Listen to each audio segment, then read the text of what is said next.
Hi guys, how are you doing? Welcome to DicaNow, the English, Portuguese and Literature channel.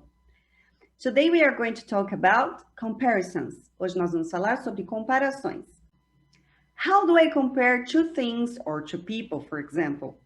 I have to use adjectives. Então, como eu comparo duas coisas ou pessoas? Eu tenho que usar adjetivos. There are two structures. Há dois tipos de estrutura, okay? When I want to compare in English, quando eu vou comparar em inglês.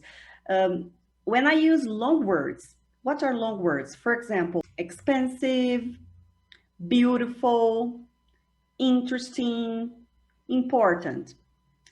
And short words are considered, for example, big, happy, tall. So how do I use this?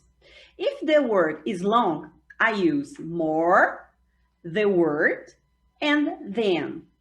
For example, the book is more expensive than the magazine.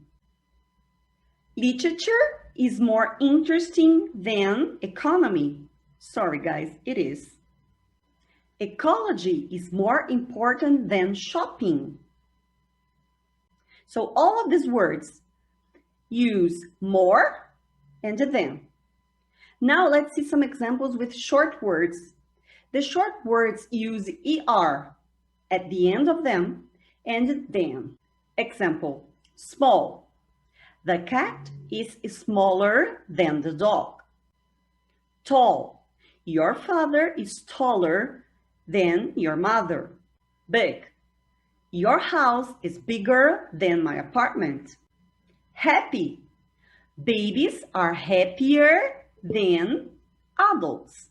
So notice, we have to use bigger, smaller, taller, happier, and the word than to compare things or people using short words. I'm gonna leave some sentences down below, and you're going to do this exercise, all right? I'll correct them for you, all right? Thank you for watching. Subscribe to my channel if you haven't done yet. Give it a thumbs up, deixe seu joinha, seu like. Share this video with your friends, all right? Help the channel to grow. Thank you very much for watching. See you on the next video. Bye bye, see ya.